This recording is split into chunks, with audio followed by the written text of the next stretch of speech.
잠언서 17장의 마지막 시간이 되겠습니다. 잠언서 17장, 오늘은 20절부터 보겠습니다. 잠언 17장 20절. 20절은 마음과 혀에 관련된 구절입니다. 20절에 삐뚤어진 마음을 가진 자는 좋은 것을 얻지 못하며 뒤틀린 혀를 가진 자는 해악에 빠지느니라. 마음이 굽은 자는 복을 얻지 못하고 혀가 패역한 자는 재앙에 빠지느니라. 계속해서 반복되는 그러한 주제들이 잠언서에서는 기록이 되어 있습니다. 마음과 혀에 대한 구절인데요. 여기서도 삐뚤어진 마음 혹은 바르지 못한 마음, 패역한 마음, 쉽게 표현하면 악한 마음이죠. 선하지 못한 마음, 그것과 또 패역한 혀, 바르지 못한 혀, 혹은 악독을 말하는 혹은 거짓을 말하는 그러한 혀는 좋은 것을 얻지 못한다. 혹은 복을 받지 못할 것이다. 복을 얻지 못할 것이다. 한마디로 박복한 마음과 인생이 되겠죠. 복이 없는 인생. 그것이 무엇에 달려있냐면 마음과 혀에 달려있다라고 하는 것입니다. 좋은 것이 뭘까를 생각해 볼 수가 있겠는데, 좋은 것이 뭘까? 개역 성경에서는 복이라고, 복이라고 하는 것은 하나님으로부터 오는 거죠. 복은 만복의 모든 축복과 재앙이 하나님의 주권 아래에 있기 때문에 이 우리의 마음과 혀의 상태에 따라서 우리가 여호와께로부터 복을 받을 수도 있고, 혹은 좋은 것을 얻지도 못하고 복도 받지 못하고 오히려 재앙에 빠질 수도 있다라는 부분입니다. 내가 어떠한 마음과 어떠한 혀로 인생을 살아가느냐에 달려있는 거죠.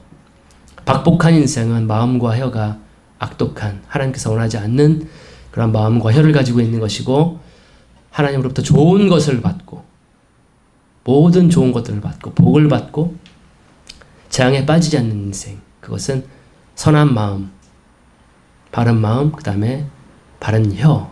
이 혀가 계속해서 강조가 되고 있는 것 같습니다. 잠언서를 보시면 수십 번도 더 반복이 되겠죠. 혀라고 하는 것이 내 인생을 축복된 인생으로 만들 수도 있고, 아니면 정말로 힘들고 재앙과 해악과 여러 가지 안 좋은 일들이 일어날 수 있는 인생이 될 수도 있고, 그렇다면 지금 나는 어떠한 마음과 어떠한 혀로 살아가고 있는지 점검을 해볼 수 있는 그러한 구절이 되겠습니다. 21절은 어리석은 아들에 대한 구절입니다. 어리석은 자를 낳는 자는 그 일로 말미암아 슬픔을 당하나니 어리석은 자의 아버지는 기쁨이 없느니라. 이 구절 때문에 나는 어리석은 자녀를 낳지 않을 거야, 결혼을 하지 않을 거야, 이렇게 결심을 할 수 있는 우리 분들이 있을지 모르겠는데, 그러지 마시고요. 결혼을 성경에서는 혼자 독초하는 것이 좋지 못하겠다. 사람이 혼자 있는 것이, 독초하는 것이 좋지 못하다. 그래서 하나님께서 계획하신 것이 바로 결혼이라고 하는 것이기 때문에 결혼은 좋은 것이다 라고 하는 거죠. 결혼은 굉장히 좋은 것입니다. 굉장히 좋은 것. 다시 한번 보시면 어리석은 자를 낳는 자는 그 일로 말미암아 근심을 당한다. 어리석은 자의 아버지는 삶에 낙이 없다. 삶에 기쁨이 없다. 제가 20대에 였나요? 제 아버지께서 이제 50대 후반 정도로 이렇게 40대를 거쳐서, 저는 아버지의 40대부터 봤어요. 제가 막내 아들이었기 때문에 개인적인 이야기지만 40대부터 쭉 봐왔는데, 항상 아버지는 멋있고 뭔가 힘세고 나보다 힘세고 강하고 뭐든 뚝딱뚝딱 잘 고치고 하는 집안일을 하는 그러한 분으로 어릴 적 기억이 있는데 이제 하나둘씩 흰머리가 늘어가시는 걸 보면서 항상 아버지 입에서 이런 말씀이 있었습니다. 나중에 또 직접 만나서 물어보지 마세요. 이런 말씀은 인생에 낙이 없다. 제가 지금 그때 한 20대 이제 30대 거의 다 여러분들처럼 나이 뭐 똑같이 동년배지만 내 인생은 낙이 없어야 전라도의 말투로 그런 말씀을 하시더라고요. 그래서 뭐 저런 말씀을 하시지? 왜 우리 주님이 계시고 떡두꺼비 같은 그런 아들들이 있고 어머니도 있는데 뭐가 걱정이 뭐가 기쁨이 없을까? 왜 낚시 없다라고 인생에 그런 말씀을 하실까?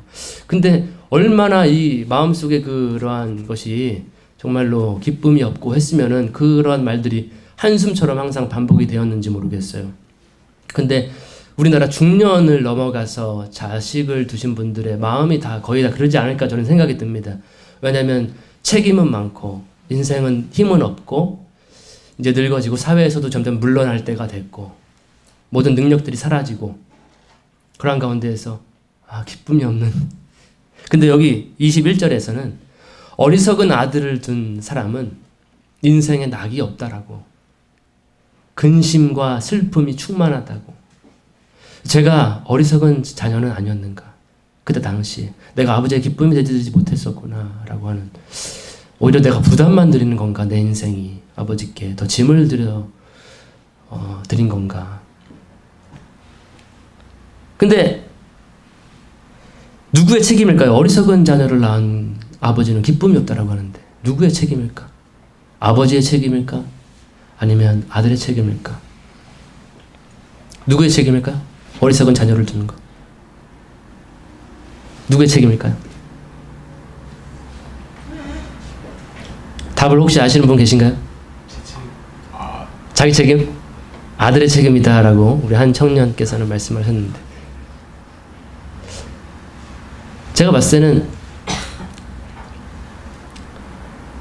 두 사람 다 책임이 있는 거 아닐까 생각이 있어요.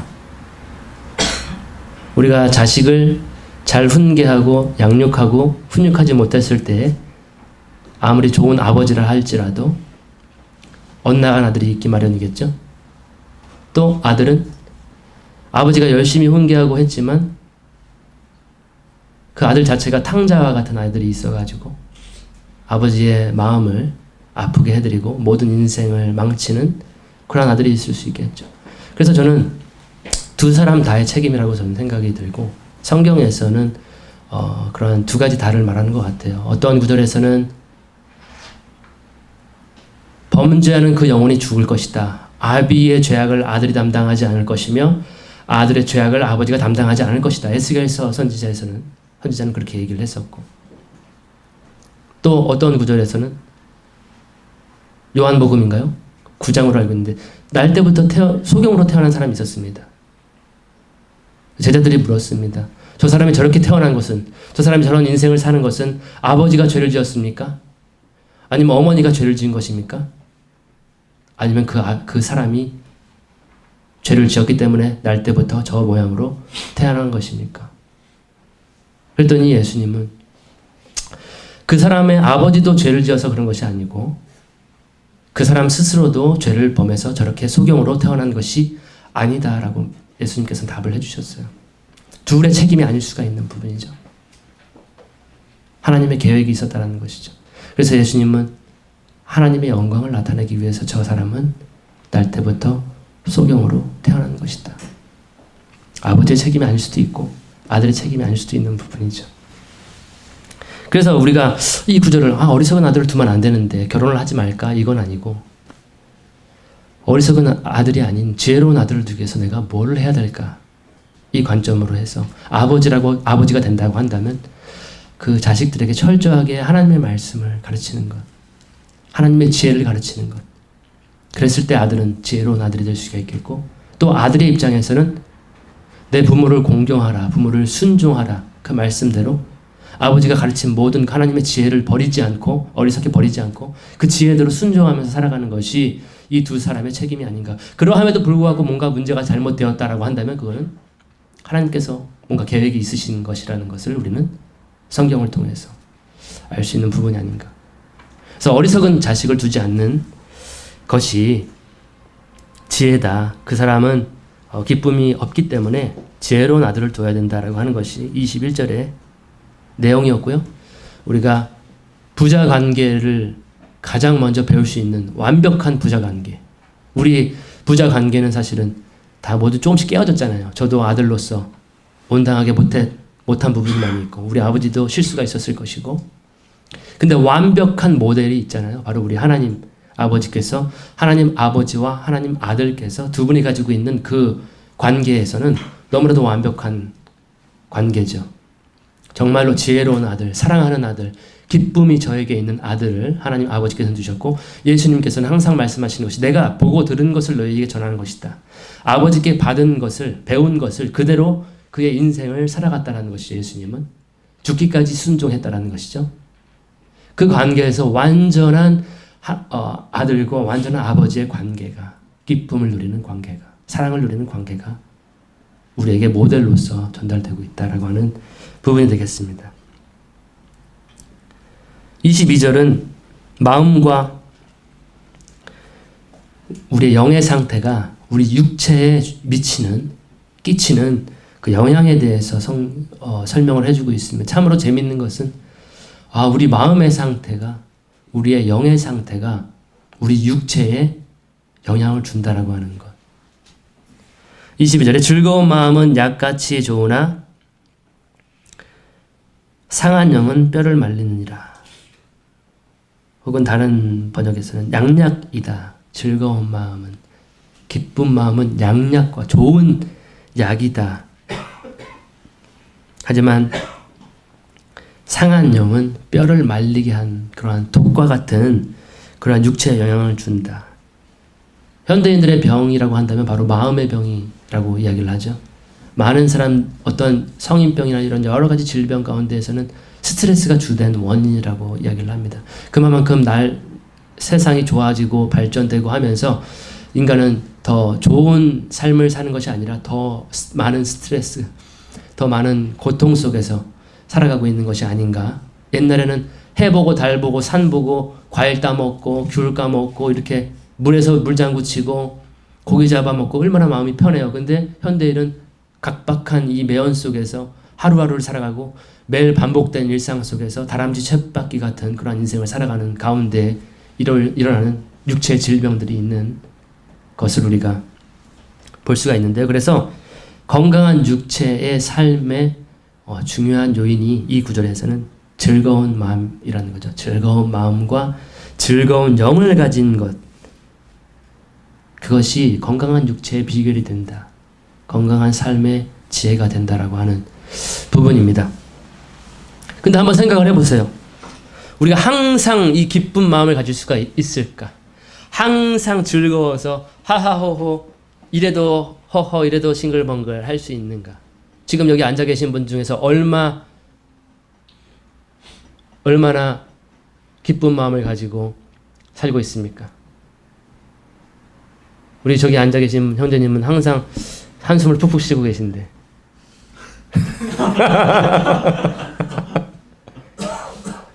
얼마나 많은 분이 즐거운 영과 마음으로 살아가고 계십니까? 근데 항상 즐거울 수 있나요? 우리가? 항상 기쁠 수가 있나요? 우리 인생에는 항상 문제가 있는데, 우리 인생은 항상 고민이 있고 슬픔이 있는데 어떻게 항상 즐거운 마음을 가질 수 있을까가 관건인데, 그래서 제가 성구를 한번 찾아봤어요. 어떻게 하면 항상 즐거운 마음을 가질 수 있을까?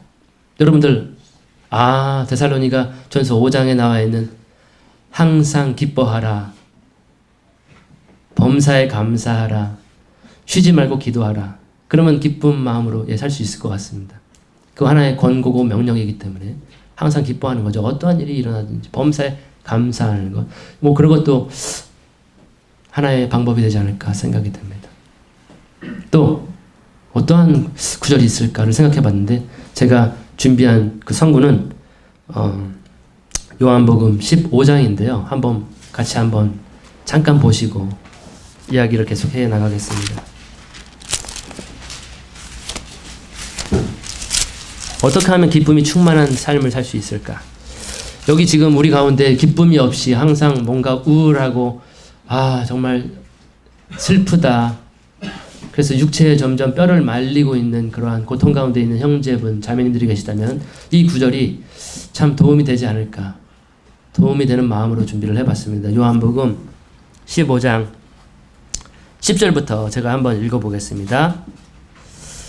내가 내 아버지의 계명들을 지켜서 그분의 사랑 안에 거하는 것 같이 너희도 나의 계명들을 지키면 나의 사랑 안에 거하리라. 예수님의 말씀입니다. 내가 이런 것을 너희에게 말한 것은 나의 기쁨이 너희 안에 머물러 있어 너희의 기쁨이 충만하게 하려는 것이라. 나의 계명은 이것이니 내가 너희를 사랑하는 것 같이 너희도 사랑하라는 것이라. 이 구절이었습니다. 기쁨이 충만한 예수님이 소유한 그 기쁨을 소유할 수 있는 방법을 지금 제자들에게 설명을 해주고 있는 부분인데요. 기쁨이 충만한 삶의 비결이 되겠죠.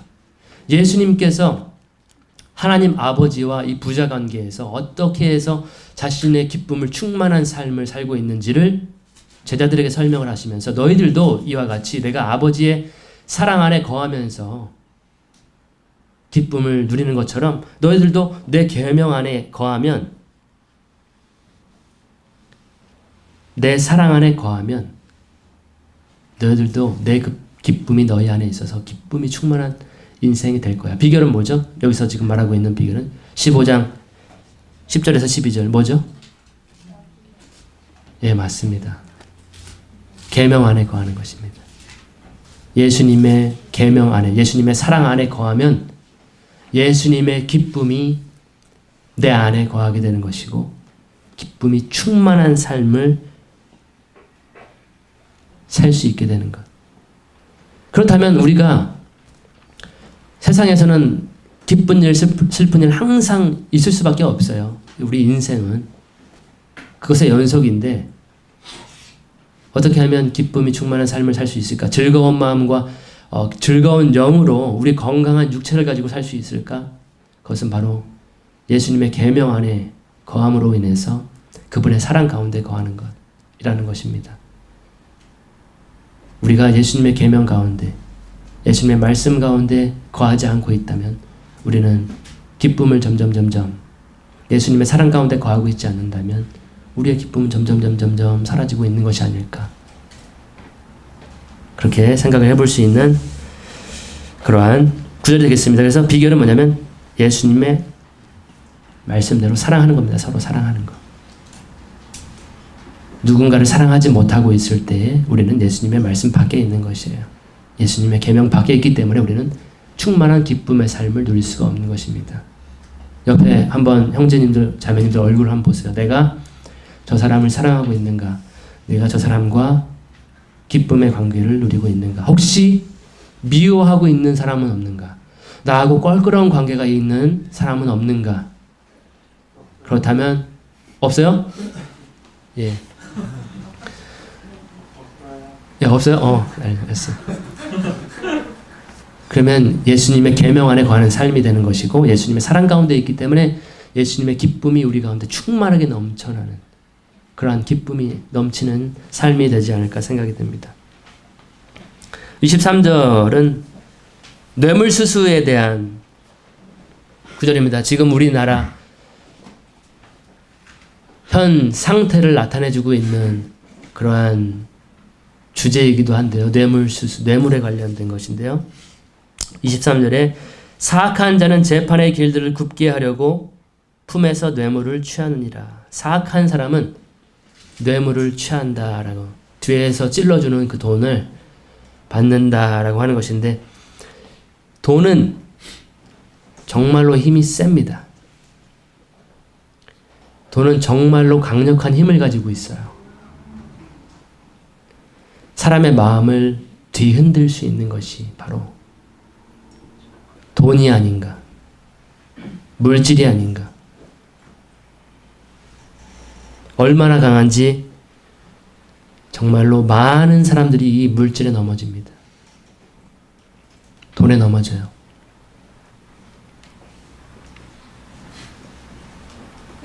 그래서 사탄이 자주 사용하는 미끼가 바로 이 돈이에요. 물질의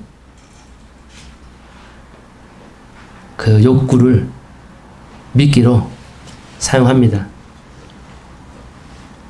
그래서 그 미끼를 이렇게 사탄이 조금 준단 말이죠. 덥석 물었을 때, 이 갈등이에요. 처음에는 갈등이에요. 내가 이걸 받아야 될까? 내가 이 돈을 받아도 아무도 모르겠지. 그 사람만 입을 닫고 있으면은 아무도 모를 거야 라고 하고 미끼를 덥석 물었을 때에 이제 그 속에 있는 바늘이 깊숙이 꽂히죠. 깊숙이. 낚시 좋아하시는 분 여기 계신지 모르겠지만 미끼를 딱 물면 어떻게 해요? 낚싯줄을 잡아당겨요. 그러면 깊숙이 꽂혀서 더 이상 빠져나갈 수 없는 상태까지도 들어가는 거죠. 많은 사람들이 이 물질에 넘어져요. 우리가 항상 강조하는 것, 사역자들에게 강조하는 것이 뭐냐면 세 가지를 조심해야 된다 그러죠. 그 중에 하나가 바로 물질이에요. 돈이 없었을 때에는 청빈한 마음으로, 정말 청빈한 마음으로 하나님의 나라만 구하면서 시작하는 사역자들이 돈의 맛을 알기 시작했을 때, 돈에 길들여졌을 때 그 돈을 취하게 되고요. 하나님의 영광을 취하려고 하게 되고요. 그 다음에 부도덕한 성적인 부도덕으로 빠져버리는 거지. 지금 우리나라의 교회에도 이 세 가지가 주된 미끼로 해서 정말로 능력 있고 뭐 정말로 하나님께서 크게 쓰시는 그러한 일꾼이라고 하는 사람들을 다 넘어뜨리고 있습니다. 그만큼 돈의 힘이 강해요. 그래서 사탄이 자주 이용하는데 한번 그 맛을 보면은 계속 주는, 사탄이 주는 미끼의 맛을 들여다 보면은 결국엔 나중에는 딱 걸려져. 사탄이라고 하는 존재는 그냥 떡밥을 주는 것이 아니에요. 그냥 미끼를 주는 것이 아니에요. 나중에는 그 사람을 만천하에 드러내요. 처음에는 은밀하게 기쁨을 주는 것처럼 이렇게 했어요. 근데 나중에는 내가 행한 그 모든 범죄의 사실이 온 세상에 드러나게 하는 것이 바로 사탄입니다. 그리고 정죄하죠. 너는 안 된다. 너는 이미 범죄한 사람이다. 너는 정말 인간 말종이다. 너는 누구도 구원할 수 없다. 지금 이 상황에서 모든 사람의 비난을 가하게 해요. 모든 사람으로 하여금 정죄를 하게끔 하는 거죠. 그것이 바로 사탄의 전술 전략이에요. 그래서 지금 악한 사람은 그러한 돈을 받고서 재판을 굽게 하고 판결을 굽게 하고 한다는 거죠. 그래서 우리가 뇌물과 돈에 매도되지 않는 것, 뒤로 찔러주는 돈 받지 않는 것, 굉장히 중요한 부분입니다. 돈 없어도 하나님은 우리를 먹여 살리세요. 그 돈 안 받아도 하나님께서는 우리를 충분히 공급해 주세요. 근데 그 욕심에 이끌려가지고 그 속임수에 미혹받아가지고 턱석 물게 되는 그러한 우를 범해서는 안 되겠습니다. 24절은 지혜를 향한 눈에 대한 구절이 아닌가. 24절에 지혜는 명철이 있는 자 앞에 있으나 어리석은 자의 눈은 땅 끝에 있느니라. 지혜는 명철 있는 자 앞에 있다고. 한마디로 멀리 있지 않다고. 지혜는 명철한 자, 지혜로운 사람 앞에 있겠죠. 항상 지혜는. 우리 가까이 있는 거죠. 근데 어리석은 사람의 눈은 어디 있냐면 그 지혜자 앞에 있는 지혜의 눈이 있지 않고 항상 먼 저쪽에 어딘가 뭔가 있겠지라고 하는 멀리서만 뭔가를 찾으려고 하는 그러한 어리석음이 있다라고 하는 거죠. 눈이 있어도 바로 앞에 지혜가 있음에도 불구하고 바로 앞에 좋은 것이 있음에도 불구하고 그걸 보지 못하고 먼 땅끝만 바라보고 있다라는 것이죠. 그러한 경우가 예수님 당시에도 있었죠. 예수님께서 그래서 너희들은 눈이 있어도 보지 못하고 귀가 있어도 듣지 못하는구나. 할례 받지 못한 눈과 귀, 너희들의 마음의 문제다. 너희들이가 유대인으로서 할례를 받았겠지만 너희들은 할례 받지 않은 그러한. 그래서 지혜를 얻기 위해서는 가까운 지혜자, 우리 가까이 계신 예수님께 항상 가야 된다는 거죠. 바로 말씀, 우리 앞에 있는 말씀에 집중을 하면 된다는 것이죠. 괜히 멀리 어떤 서적, 뭐 미국에 있는 서적, 뭐 이런 거 찾아보지 않아도 된다라고 하는 것이죠. 25절은 또다시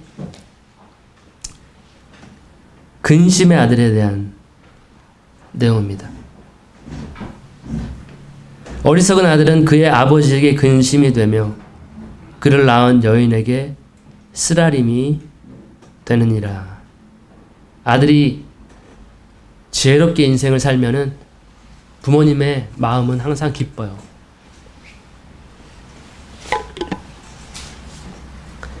아들이 하나님의 뜻대로 잘 인생을 살고 있다면 부모님은 걱정이 없어요.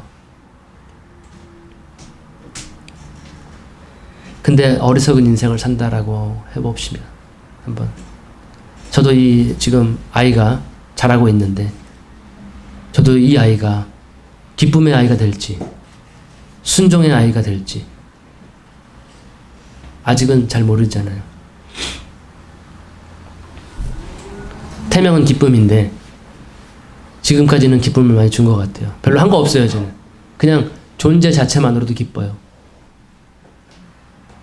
우리들 다 그런 거 아닐까요? 우리 다 하나님의 자녀들이고 누군가의 아들, 딸이잖아요. 우리를 낳으셨을 때, 우리를 기르셨을 때 부모님은 우리가 뭐 아무것도 안 해도 그냥 기쁨이 되는 거죠. 그러한 분들이에요. 다 기쁨에.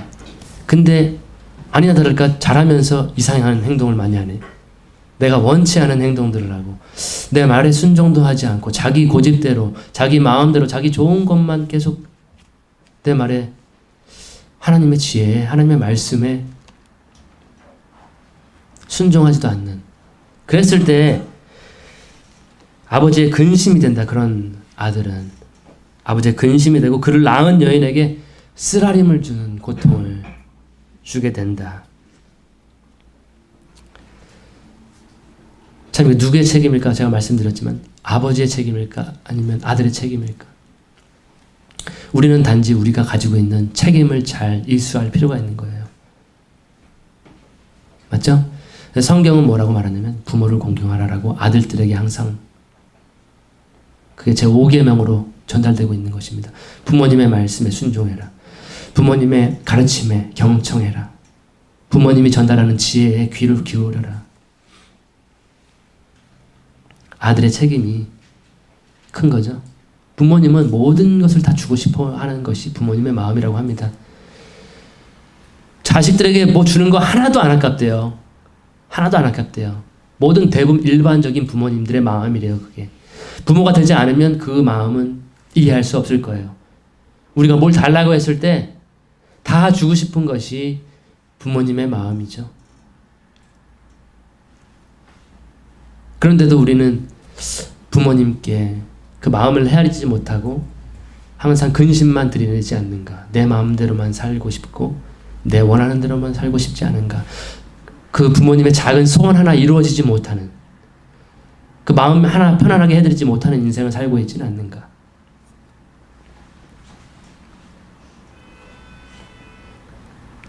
그래서 지혜로운 아들을 둔 부모님들은 항상 기쁜 마음으로 살 수 있다는 것이에요. 그것이 25절의 내용이었습니다. 26절에는 체벌인데요. 정당치 못한 판결입니다. 정당치 못한 판결. 또한 의인을 벌하는 것이나 공평하다고 통치자들을 때리는 것은 선하지 아니하니라. 의인을 벌하는 것. 의인은 죄가 없는 사람이죠. 통치자는 한 나라를 다스리던 하나님께서 세우신 권위자죠. 그런데 어리석은 사람은 이러한 사리 분별이 없어요. 지혜가 없어서 죄를 범하지 않은 의로운 사람도 막 때려요. 채찍질하고 침 뱉고 욕하고 발로 차고 조롱하고 욕하고. 만약에 로마인이나 이스라엘 사람들이 지혜가 있었다라고 한다면 최고의 통치자이시고 최고의 의의 왕이신 그 예수님을 그렇게 대우하지 못했을 거예요. 그들의 눈은 가리워져 있었어요. 그들은 하나님의 지혜가 없었어요. 그들은 눈뜬 장님, 맹인이었어요.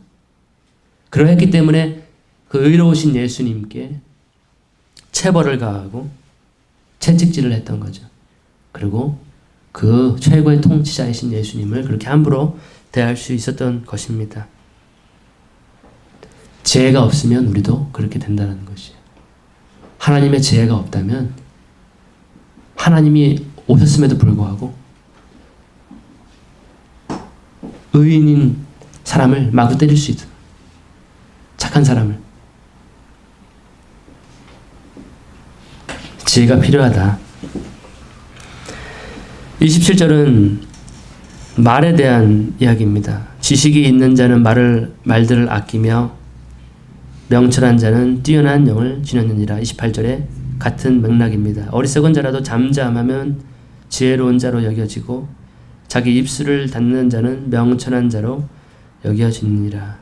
어리석은 사람의 특징은 말을 아끼지 않는 것. 여과가 없어. 그냥 생각나는 거 바로바로 이거 뭐 LTE라고 그러죠 요즘에. 예. LTE 속도로 그냥 바로 여기 있는 거 바로 입으로 바로 나오는. 여과가 없어요. 한 번 생각하지 않아.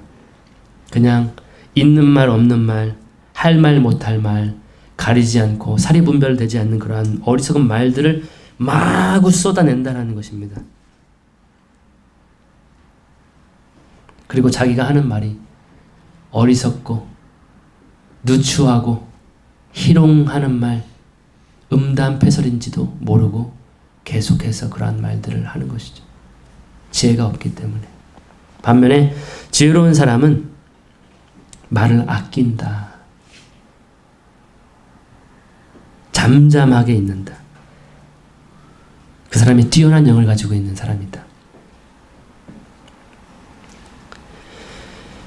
그런 내용입니다. 그래서 지혜로운 사람은 말을 그렇게 많이 하지 않는구나. 잠잠하게 침묵을 지키는구나.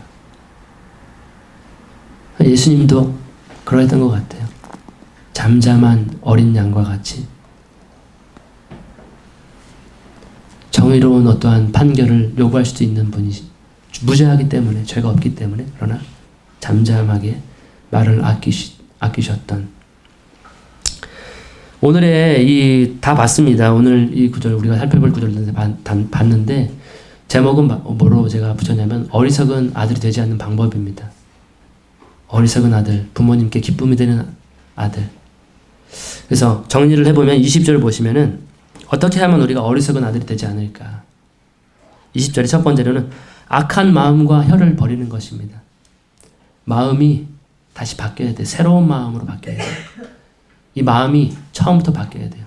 이 모든 마음에 있는 것이 청결케 되어야 되는 것, 악한 혀를 버리는 것. 두 번째로 21절은 아버지의 기쁨을 드리는 그러한 아들이 되는 거죠. 부모님께 기쁨이 되어드리는 아들. 부모님 마음 편하게 해드리는 아들. 그러한 자식이 되는 것이 어리석은 아들이 되지 않는 방법. 21절에 즐거운 마음과 영, 항상 즐거운 마음으로 기쁜 영으로 살아가는. 23절에서는 돈의 양심을 판지 않는 것. 뒷돈 받고 이 비리 저지르지 않는 것.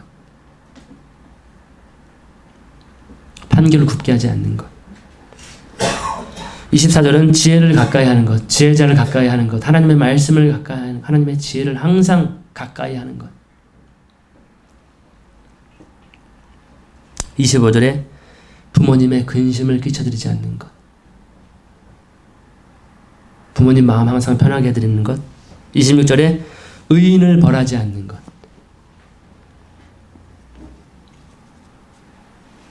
27절과 28절 말을 아끼고 조심하는 것. 이렇게 해서 어리석은 아들이 되지 않는 법이라고 해서 제목을 달아놓고 이 구절들을 우리가 보면 되겠습니다. 이 내용들을 우리가 우리 삶에 한번 투영을 해보시고 한번 조명해 보시면은 나는 지금까지 부모님의 기쁨이 되는 아들로서 딸로서 살았는가? 내가 부모님의 마음을 기쁘게 해드리는 그러한 지혜로운 아들로서의 삶을 살았는가? 아니면 부모님의 낙이 없다. 난 낙이 없는 인생을 살고 있다라고 하는 제가 예전에 그런 것처럼 그러한 인생을 살고 있는 아들인가 딸인가. 그래서 오늘 이 구절들을 통해서 이제는 부모님께 근심을 드리지 않고 오히려 부모님 마음이 흡족하게 근심이 없이 그래 너 때문에 내가 산다라고 할 수 있는 기쁨의 아들, 사랑스러운 딸이 되는 저와 여러분이 되기를 소망하면서 오늘 말씀을 마치겠습니다. 기도하겠습니다.